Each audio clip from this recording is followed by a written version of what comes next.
Estamos de volta. Bom, o Itamar, apesar de não ter um conhecimento aprofundado, ele teve uma capacidade aí não tão reconhecida de liderança para formar uma equipe econômica e combater o problema fiscal econômico do país. Aí existe um filme, que esse é bem importante, vocês assistirem, que é do ano passado, que se chama Plano Real. É ficção, óbvio, né?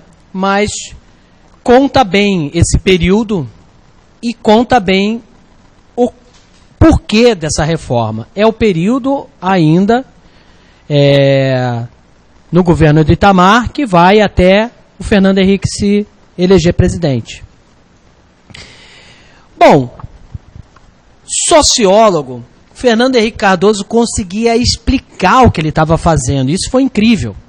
Foi a primeira vez, eu acho, que a gente via alguém falando na televisão assuntos da política e a gente conseguia entender alguma coisa.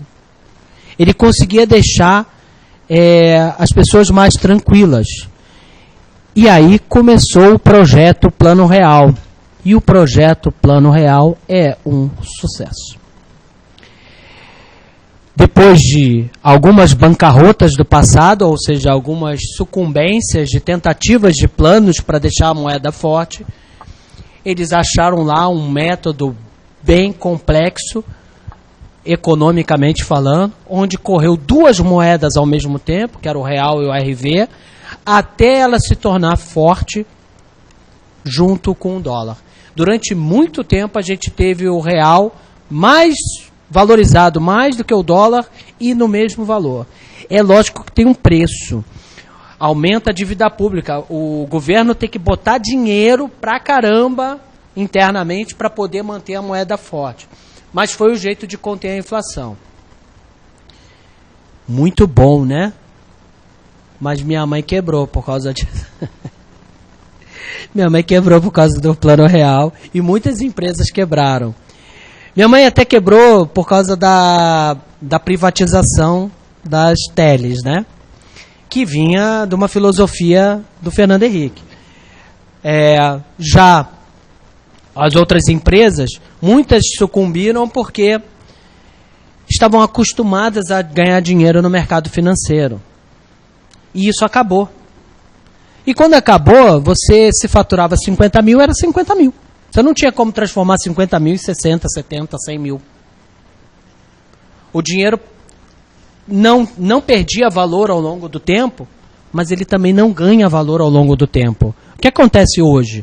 A gente vive um momento assim, né? Não tão controlado quanto era no Plano Real. A gente vive inflação, lá era menos ainda. Mas o que acontece? Se você botar teu dinheiro hoje em qualquer investimento, chegar no final do ano, você tem uma miséria. Pouco valoriza o dinheiro hoje, comparado com o que era a época da hiperinflação, que você comprava o dólar a R$3 e no dia seguinte dava um pico, você vendia 10. Nesse comparativo. Bom, muita gente acha que foi o Fernando Henrique, no plano do Fernando Henrique, no governo do Fernando Henrique, que surgiu o Plano Real. Foi no do Itamar. Ele era ministro do Itamar, ministro do Planejamento, depois ele foi conduzir essa parte econômica para poder conseguir, com um grupo econômico, conseguir colocar o Plano Real. Bom, como o Plano Real deu certo e a população se sentia confiante quando ele falava, ele tem uma boa oratória, elegeram ele de lavada. Aí o Lulão lá, tentando de novo, não teve chance. Ainda com aquele aspecto um pouco mais agressivo, o cabelão encaracolado e esvoaçado, uma barba mal feita, protegendo os interesses aí do povo, né? Só que o povo estava se sentindo amparado. Legal, o Fernando Henrique assume a presidência. E aí surge a terceira reforma administrativa, que é um plano de desburocratização da máquina pública. Um plano para focar nas metas, nos fins, e atingindo os objetivos, aí sim, como é que a gente pode fazer isso melhor? Como é que a gente pode, depois que atingiu, a gente vai precisar fazer de novo? Então, como é que a gente vai gastar menos pessoas, menos dinheiro, menos recursos materiais, menos, para fazer a mesma coisa? Mas primeiro faz. Primeiro realiza. Se realizar é o objetivo principal do governo em várias atividades, você não precisa mais controlar tanto, porque você controla se foi feito ou não. Quem tem filhos? Está diminuindo o número de pessoas com filhos? Temos 2 pessoas com filhos. Tá? Imagina o seguinte. Escova o dente antes de dormir. Escova o dente antes de dormir é um fim. Então, a pessoa volta, a pessoa de uma idade inferior volta, escovou o dente, escovei, sim, abriu, faz, tá bom. Isso você está testando a eficácia, está testando os fins. Agora, vem comigo, vamos até o banheiro, vamos usar as pasta de dente da Mônica, na Mônica já é passada, né? Da Peppa, sei lá. Olha, agora você já está dizendo que os meios é que justificam o fim. Ou seja, as articulações durante o processo é que fazem o resultado de escovar os dentes. Isso seria burocrático. Gerencial, escovou o dente? Mostra o dentão aí. Legal. Está escovado, pode dormir. Lavou o pé, que pé sujo. Por aí. Fernando Henrique traz a administração gerencial definitivamente. Mas lembro, ela não rompe com a burocracia. A ideia é desburocratizar setores que o Estado atua, que precisa cumprir metas. Precisa cumprir objetivos. Você tem que dar mais autonomia para quem está na ponta. Se você não precisa controlar tanto, vamos privatizar. Deixa as empresas privadas trabalharem em determinados setores. Só que vem uma novidade: regular. Beleza, pode atuar, mas eu vou olhar teu dente se você escovou ou não. Eu vou ver se você está atingindo os fins, se você não está cobrando mais caro do nosso cidadão por conta disso, porque eu dei para você essa autonomia. Então ele passa a regular, e aí bomba de agência reguladora, e Anatel, Anael, e Ana não sei o que lá, e vai embora. Todas as agências do governo, autarquias do governo, para regular certos setores. Está previsto. Mas então, ela é filosofia, mas ninguém aplicou, ninguém chegou a aplicar. O Collor começa a falar em privatização, mas como ele teve uma passagem curta, não deu, né? Mas ele provavelmente ia praticar. Só que o Fernando Henrique, vamos dizer assim, pode ser considerado mais culto. A capacidade administrativa, a governança do Fernando Henrique não foi posta em xeque. Ele conseguiu aplicar isso aí. O que ele trouxe? Ele trouxe a administração gerencial porque ele pediu para o Bresser Pereira, que já tinha sido ministro lá do Sarney, Constituição de 88, tem os dispositivos, participou da Constituição de 88, pediu que ele fizesse alguns estudos sobre o que tinha de mais moderno na administração pública. E ele escreve um artigo que é um marco principal dessa reforma administrativa, que é o Plano Diretor de Reforma de Aparelho do Estado. Vejam, É um plano para reformar o aparelho estatal, a máquina pública, desburocratizando, transformando a administração em atingir metas, fins. O Bresser, essa leitura desse plano diretor é um artigo. É um artigo. Ela é aqueles 20% a mais, tá? Ler ele pode ajudar bastante aquelas questões mais complexas da prova. Plano diretor de reforma do aparelho do Estado. O Bresser Pereira, ainda bem que eu já expliquei para vocês o que é governabilidade e governança, o Bresser Pereira diz o seguinte, duas coisas importantes lá no plano diretor que às vezes aparecem em prova. O Brasil não carece, nós estamos falando em 1995, tá? O Brasil não carece de governabilidade, e sim de governança. Foi um tapão de luva. Ele disse o seguinte, pô, com a Constituição de 88, não há o que se dizer ilegítimo. A pessoa está lá legítima. Ela foi eleita pelo povo. Então, não carece de governabilidade. E sim de governança. Ou seja, tudo bem, o povo elege, mas o cara chega lá e não sabe. Não sabe administrar. Então, ele diz que o Brasil carece de bons administradores públicos. É isso que ele diz. E isso já é um ponto de vista gerencial. Outra coisa que aparece é que isso não veio da cabeça do Bresser, né, nem do Fernando Henrique. O Fernando Henrique pediu que ele trouxesse novas ferramentas, novas teorias da administração aplicáveis para a administração pública, algo mais moderno. E ele pesquisou países como a Alemanha, França, Inglaterra, Nova Zelândia, que estavam sendo aplicadas essas filosofias já há mais tempo, essa teoria, essa questão da administração gerencial, e tendo sucesso. Fernando Henrique começa a trabalhar pesado nisso aí, criar o MARE, que é o Ministério de Aparelho de Reforma do Estado, e vamos trabalhar. Lembro a vocês, reforma administrativa, ela é considerada reforma quando o cara tem capacidade de implementar a modernidade, vamos dizer assim, as mudanças de paradigma. Então, nós tivemos 3 momentos.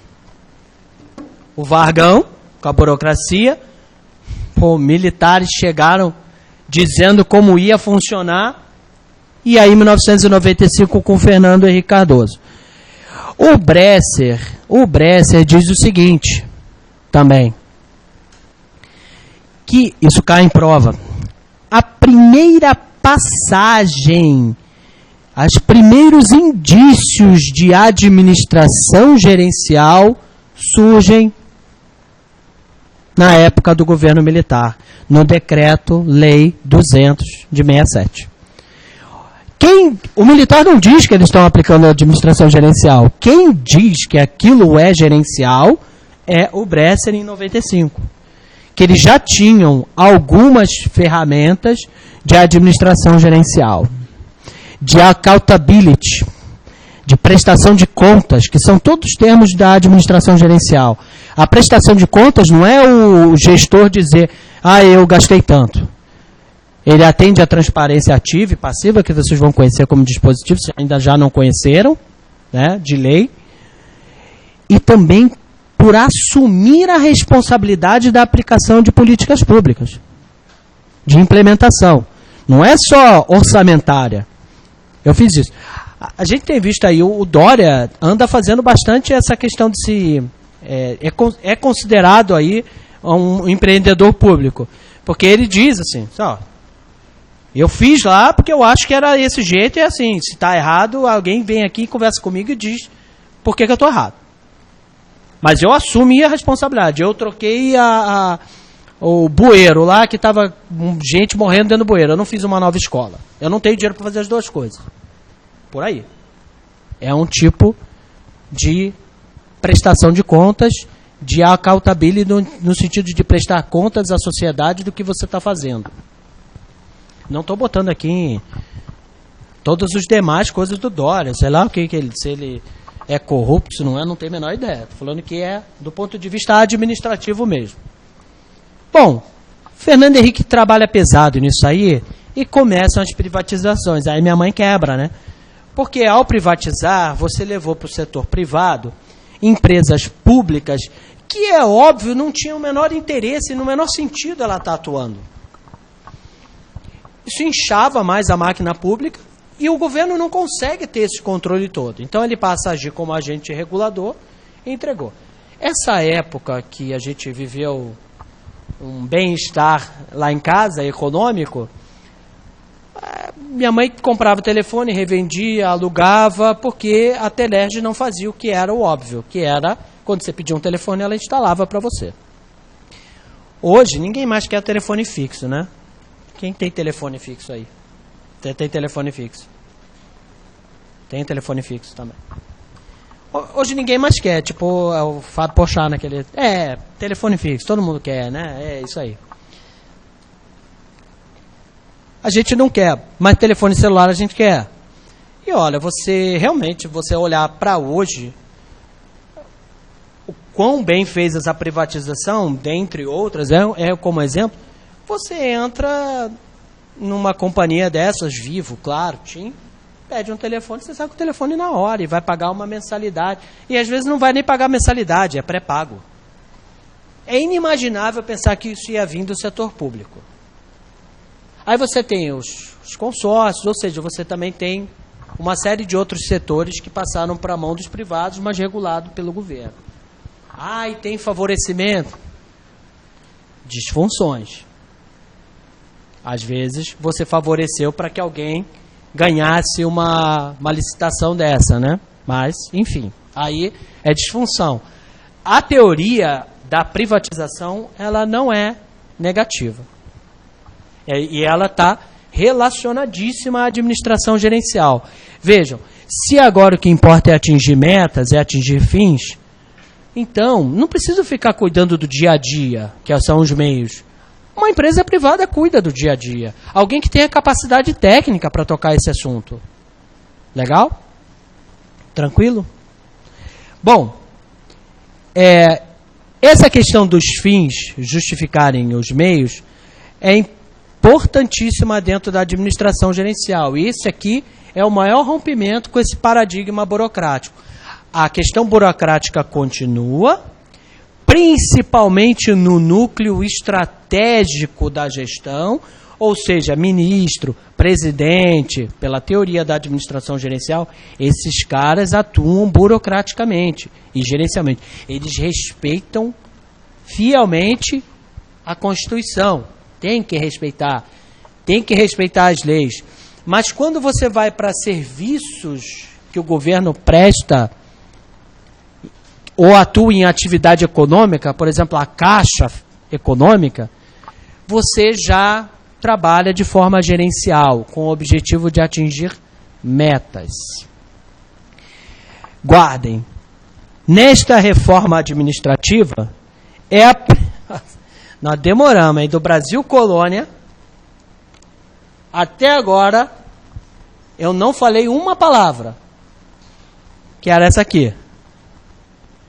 Vejam, tudo foi feito para atender às próprias necessidades, né? Mas é na administração gerencial que o cidadão aparece no radar. Apareci.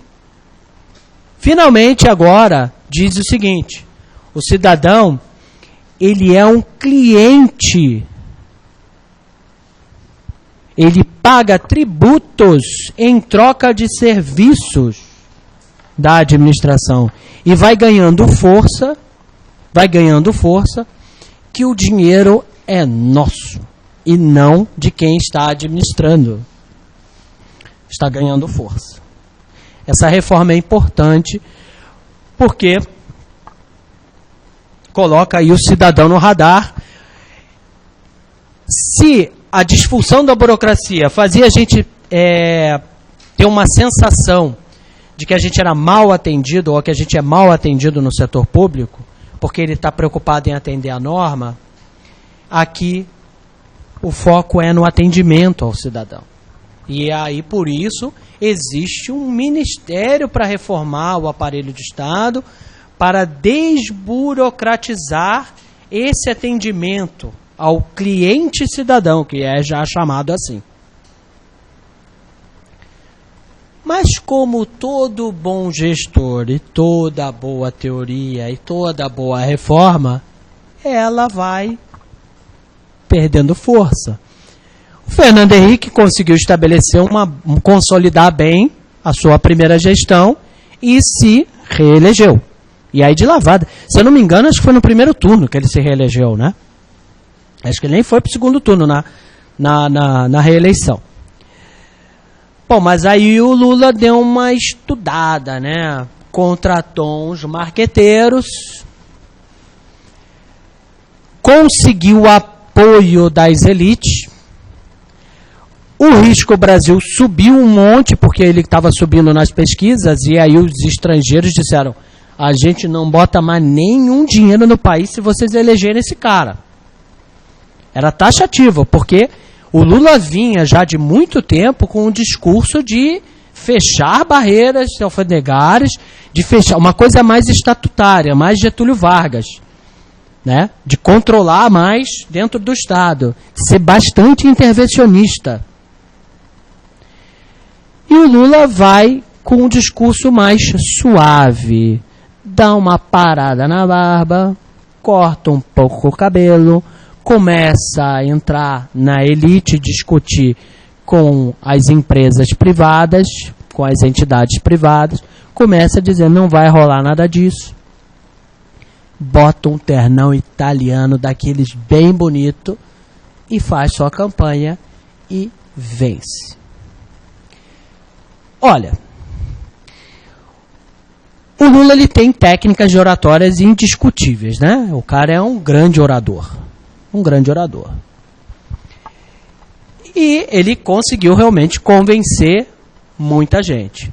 Quando ele assume o poder, o Risco Brasil estoura e ele acalma a galera e já diz, ó, vou continuar o que o Fernando Henrique fez até agora.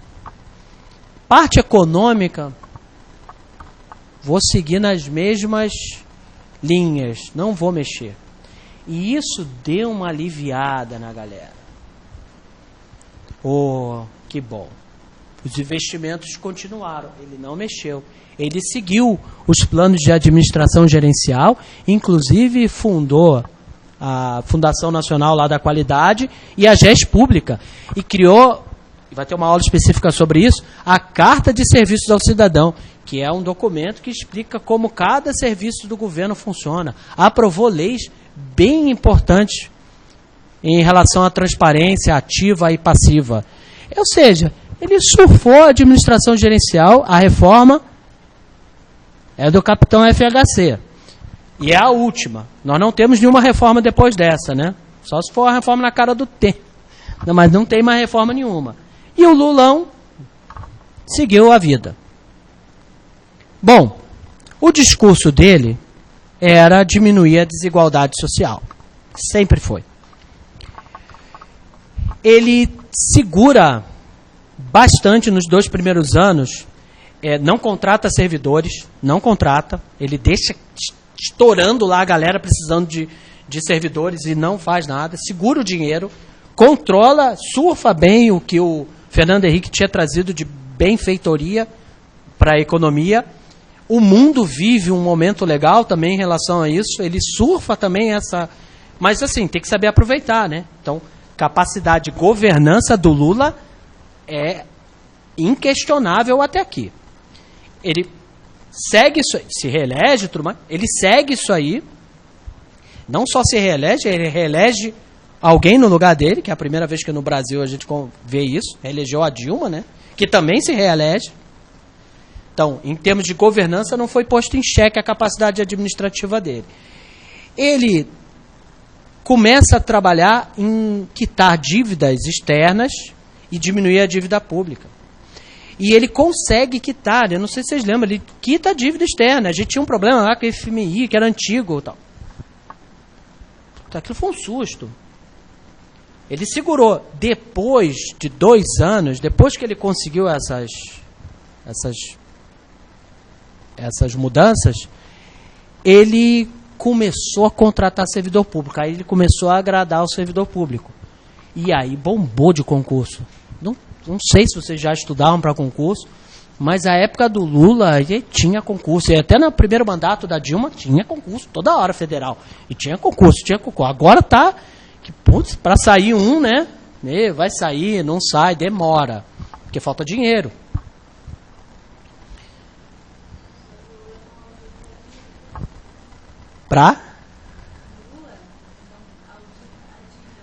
Não audita, exatamente. Bom, aí a que pena o Lula fez essas mudanças. Importantíssimo vocês levarem para a prova o seguinte. Ele traz aí uma continuação e ainda aprofunda as políticas econômicas e a questão da administração gerencial, essa desburocratização. Legal? Só que ele faz muitas alianças. O clientelismo aqui aumenta horrores. Ou seja, devo muita coisa para ganhar esse apoio político. E esse apoio estava em troca de diminuir também a desigualdade social. É fato, e eu preciso que vocês levem isso para a prova para não errar essa questão. Porque a gente vive um momento bem dividido, nesse sentido, bem rachado politicamente, mas uma boa parte bem agressiva, tipo, não quero nem ouvir falar, né? A gente está vendo o cara escapando da prisão e tudo mais, e ele está revoltado com isso. Mas do ponto de vista administrativo, para a prova, e pode ser uma grande pegadinha, né? Ele reduziu a desigualdade social. Ele trouxe programas, o PAC, que é um programa que a gente às vezes associa com Minha Casa Minha Vida, mas são várias coisas que tem no PAC. É um programa referência mundial. Outros lugares no mundo copiam o modelo. É referência. O Pronatec é referência. O Obama esteve aqui para conhecer o Pronatec. Então, assim, de capacidade administrativa, de gestão, não. O que eu preciso que vocês levem para a prova é exatamente isso aqui, que eu acho que é o melhor resumo do que é o governo Lula.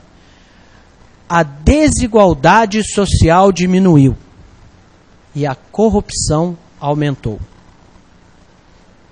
Legal? Porque lógico que a gente não está contente com a corrupção, nem com o aumento dela. E não é só um aumento em vários setores, não. Aumentou em termos de dinheiro mesmo, do tanto que foi roubado, tanto que foi corrompido. As cifras são muito maiores agora do que antes.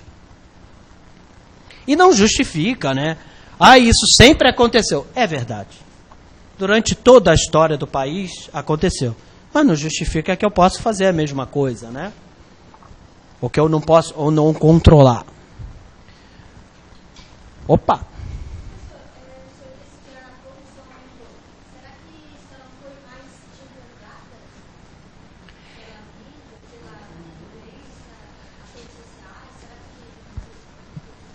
Pode ser, tá? Há um pouco de controvérsia nisso. Onde aumentou também, porque o PIB também aumentou bastante. Então, Produto Interno Bruto, ou seja, o que o governo arrecada também aumentou. Talvez você tenha razão se for associar percentualmente. O quanto de corrupção na época que o PIB era X e o quanto é hoje o percentual é mesmo. Mas em termos monetários, não. O que já foi apurado. E você só pode considerar corrupção o que já está comprovado. O que já foi julgado, já foi transitado e julgado. O que já entrou lá no improbidade, na lei de improbidade administrativa e já teve prejuízo ao erário. O que já foi julgado. Teve corrupção durante todo o período? Aí tem margem para dizer, não, sempre teve, mas não apuraram. Mas se não foi julgado, não dá para apontar o dedo e dizer, foi. Então, do ponto de vista de prova, em termos monetários, comprovadamente, julgado, a corrupção aumentou. E a desigualdade social diminuiu. Bom, ele reelege a Dilma, né? Ele elege a Dilma, que tem uma passagem tímida, né? De certa forma tímida. O governo, voltando aqui para o governo Lula, ainda é muito latente, ainda é muito recente. Então, até para estudar com profundidade dentro da administração é difícil, porque a gente ainda está repleto de emoções e a gente viveu o governo Lula. É mais fácil estudar Getúlio Vargas que a gente não viveu. Então, quando você olha de uma distância, tinha muita corrupção no governo Vargas também. Tinha favorecimento também. Tinha uma coisa totalmente déspota do Vargas de favorecer esse contra esse. Tinha disfunções claras também. Só que hoje, quando a gente olha num geral, o que importa foram as coisas maiores que foram feitas. Então, talvez daqui a 30 anos a gente vai olhar Lula ou com um olhar mais negativo, de orientação para o país, ou com um olhar mais positivo. Isso a gente só vai saber conforme vai andar daqui por diante. Mas que é importante a passagem dele mas não do ponto de vista administrativo, porque quem trouxe a filosofia e implementou foi o Fernando Henrique.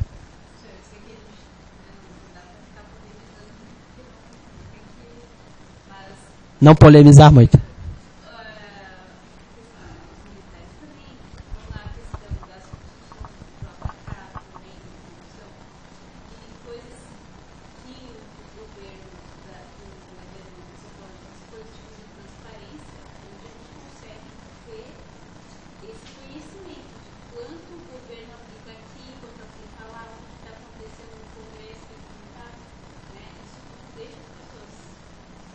Sim. Muito pouca gente tenha o conhecimento que tem essa possibilidade, mas quem tem esse conhecimento vai pesquisar muito mais. Verdade. Em toda a história nós tivemos problemas, disfunções, problemas de clientelismo, combates ao patrimonialismo, favorecimento ao patrimonialismo, favorecimento ao coronelismo, seja ele rural ou seja ele urbano, corrupção que eu sei que está acontecendo, mas eu não agi. O Juscelino pode estava super envolvido em corrupção, mas ele não foi a julgamento. Legal? Então, assim, o Maluf, né? Ele não foi a julgamento. Então, assim, se realmente há mais dispositivos de controle hoje criado pelo próprio governo Lula. Talvez ele não soubesse que a coisa ia voltar até para ele, né? Mas voltou. Então, é exatamente isso aí. Talvez daqui a 30 anos diga assim, há uma passagem importante no governo Lula porque aumentou-se o controle sobre as ações do governo. E não só porque ele favoreceu, porque o governo favoreceu isso, né? Pô, a Polícia Federal é incrível, porque ela funciona sozinha, né? Ela, durante um tempo aí, funcionou sozinha e falou, não quero saber. Pô, os caras eram para ter, mais ou menos, ser mandados pelo governo.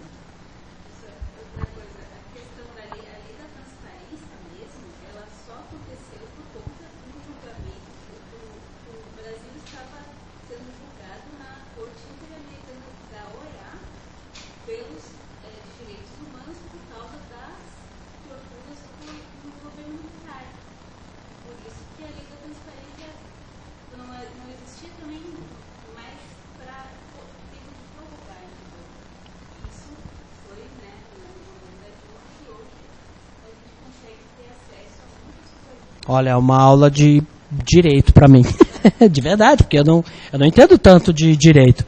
O Lula também deu uma repaginada na Lei 8.112, que é a Lei dos Servidores Federais, né? Servidores Públicos Federais. Ele deu uma favorecida ali também.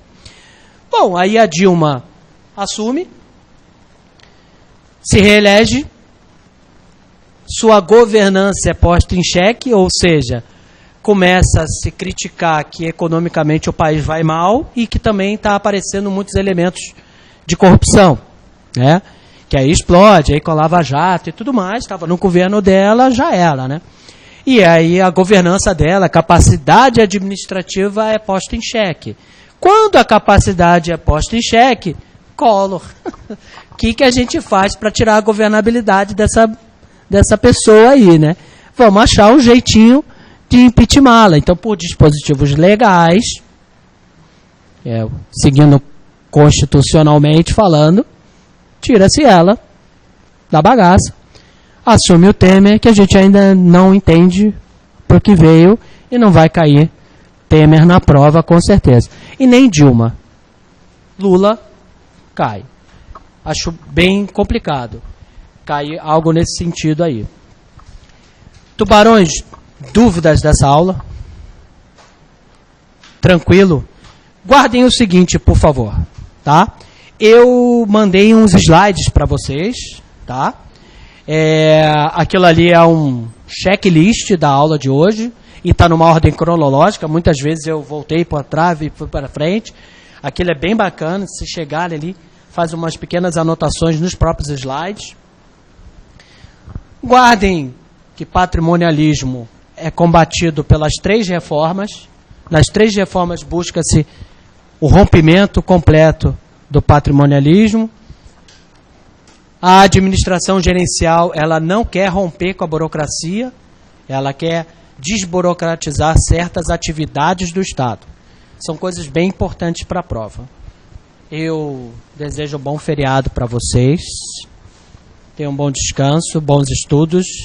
Nos vemos sexta-feira que vem. Que legal.